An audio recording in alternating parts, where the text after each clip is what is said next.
Today, we're starting a new series that is called Upwards, the 4 ups, the 4 paths to a better you. And these are all words that are connected with up. We've got growing up, waking up, cleaning up, and showing up. And each of these are ways that we have to make progress in life if we want to make progress in faith, and if we want to become the people who God created us to be.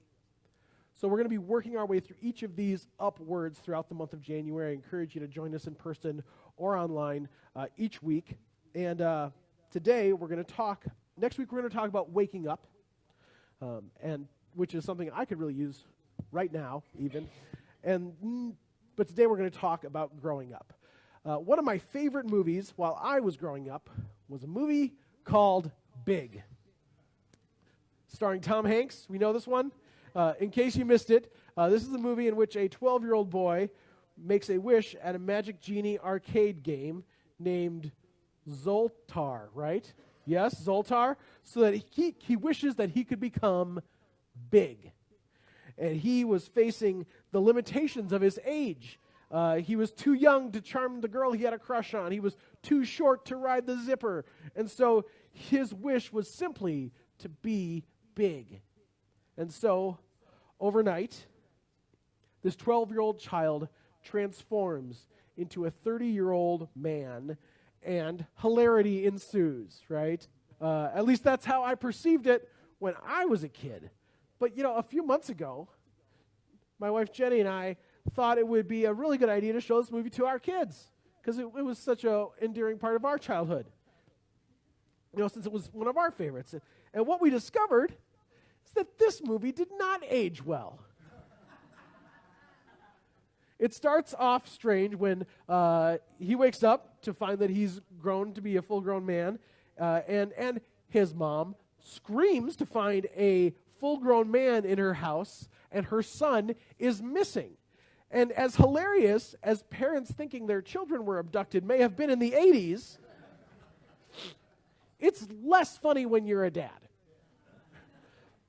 Also, this 12-year-old in a grown-up body lands himself a lady friend. Yeah. And when it's just Tom Hanks, there's nothing weird especially about it. But when you realize in the closing scene of the movie, when he shrinks back down to be a 12-year-old boy, and he turns to wave goodbye with the sleeve of his sport coat draped over his little hand, you realize this relationship was not okay in a statutory sense. But there's another thing that's pretty confusing about this movie, and that's the fact that when this boy becomes a man, without any of the knowledge or experience that comes from actually living through adolescence, everything turns out great. He becomes a high-paid executive at a toy company. He gets the girl. It turns out that an average 12-year-old is better equipped for adulthood than most adults, according to this movie. It's something that just feels fundamentally untrue, especially if you know very many 12-year-olds. So, present company excluded, I'm sure. So we actually learn things through the process of growing up that enable us to handle the life that is given to us. We experience successes and failures, joys and sorrows that equip us for the years that lay in front of us. Growing up is an essential part of spiritual development, too. Nobody enters into the life of faith fully formed. Just like the movie Big, it wouldn't make sense if people could skip the struggle of growing up, yet reap the benefits of maturity. Growing up is an essential part of becoming the kind of spiritual person who can handle the things that life throws at them. But what does growing up look like in a spiritual sense? How do we know if we're growing? How can we tell if we're mature or if we're just spiritual children?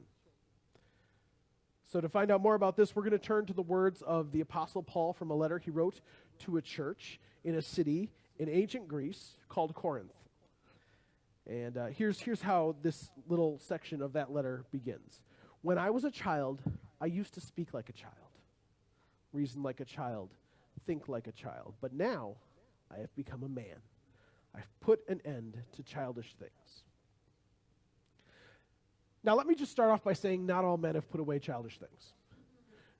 Some of us still get action figures for Christmas. It's a true fact. But for the most part, I think we all understand Paul's point here. You can tell the difference between the way a child speaks and the way an adult speaks.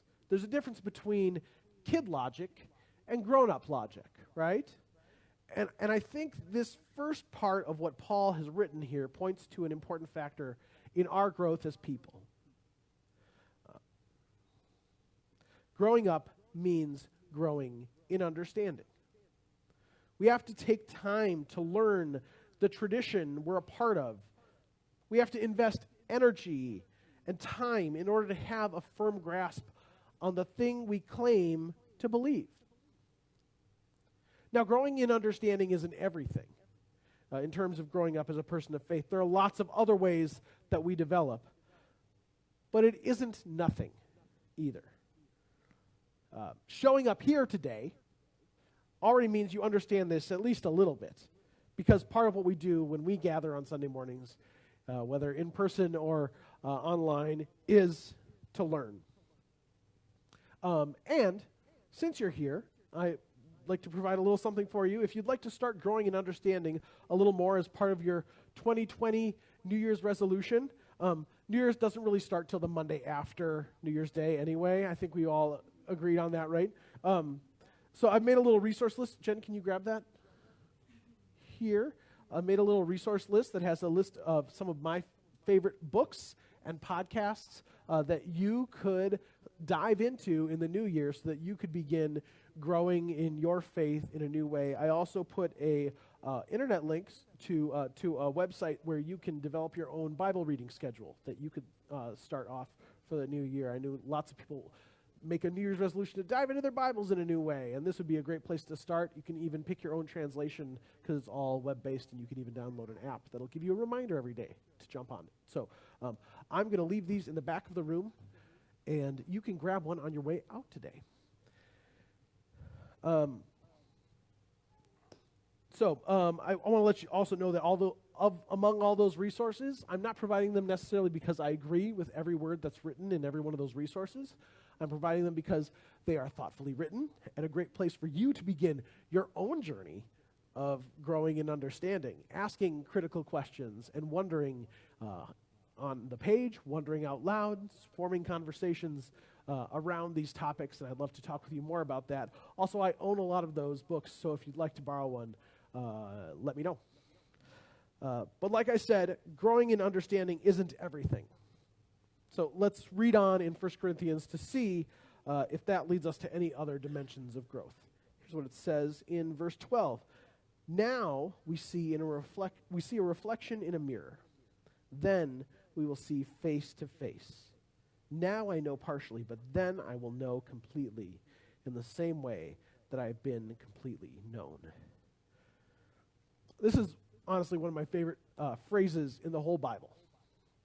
It's often read at funerals because it describes this hope that we have, that someday we'll see God face to face. Someday we'll see God exactly as God is, wrapped in the embrace of God's love.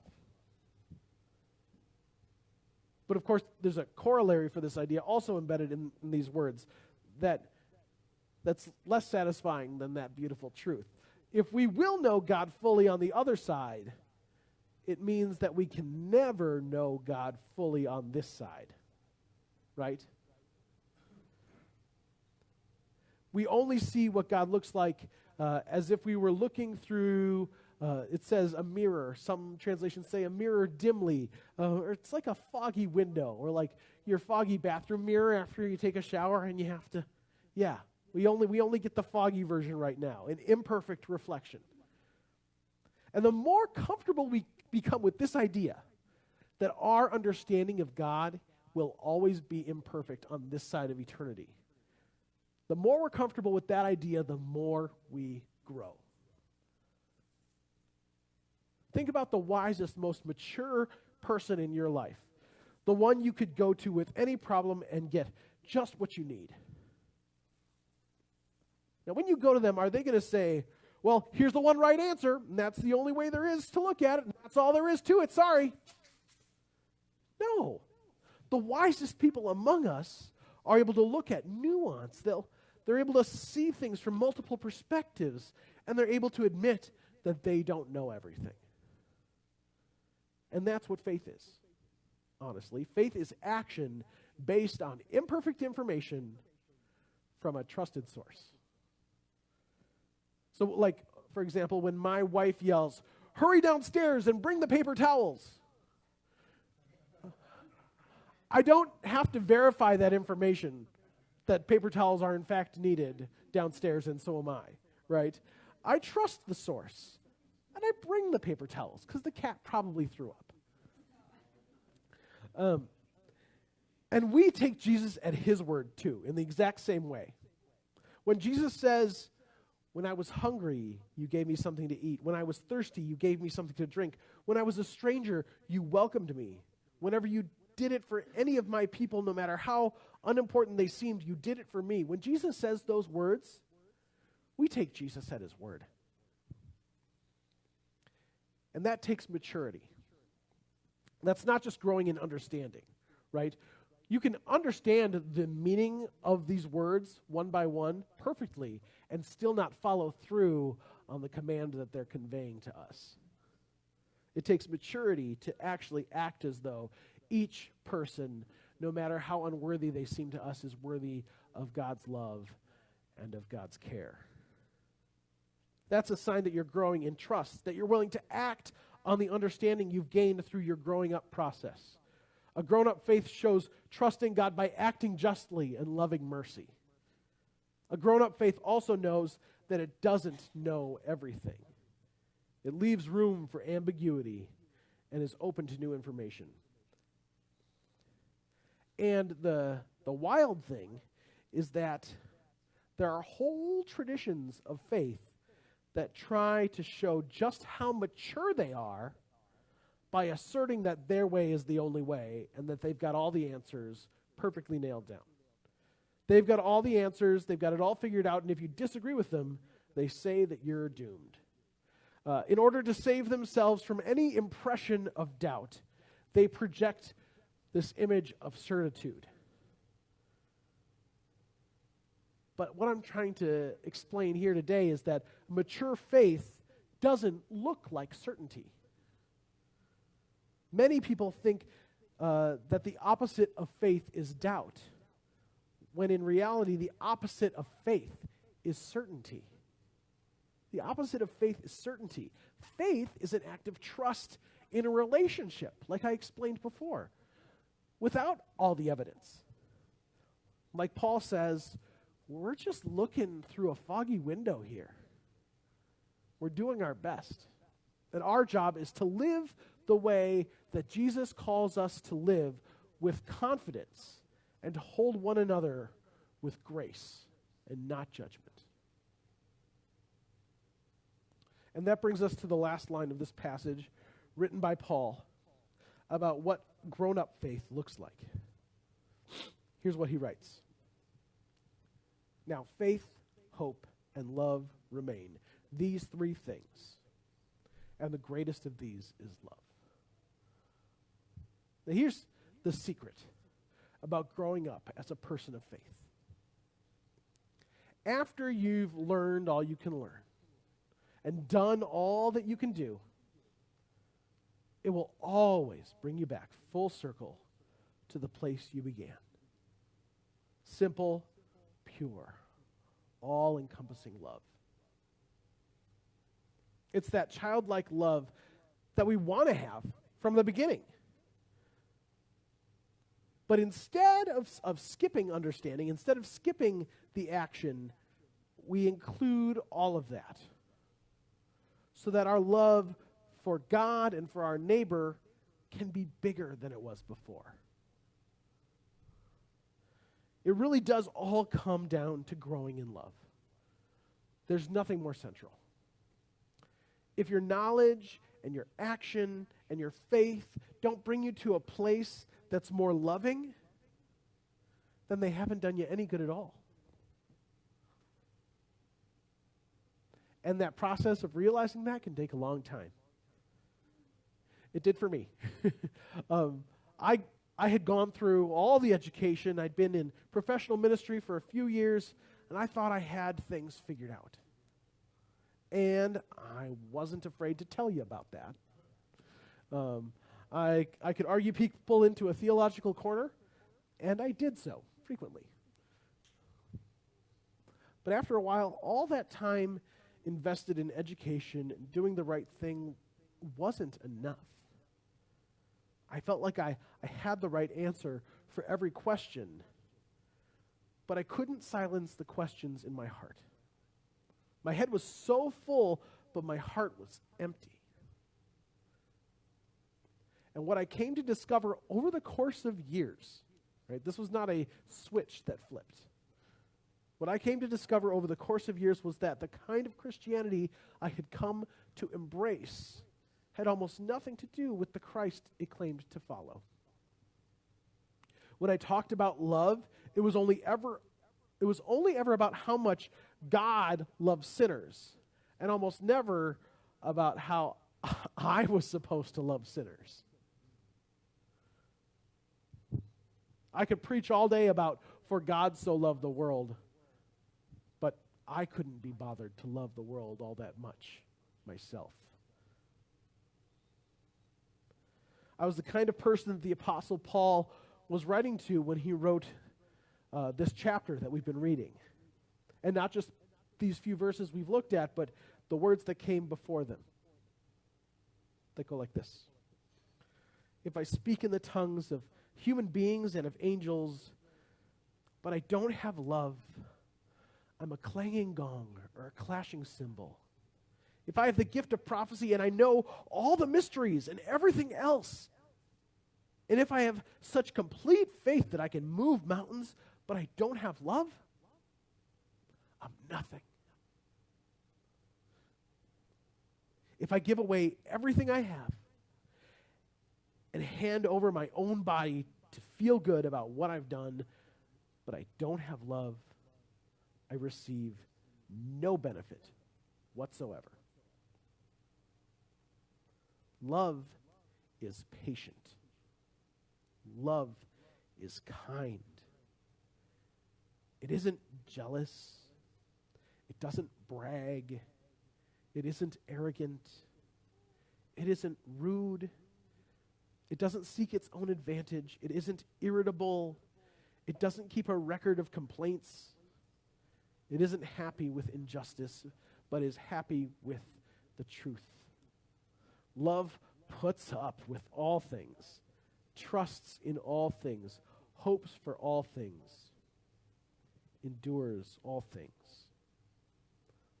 Love never fails.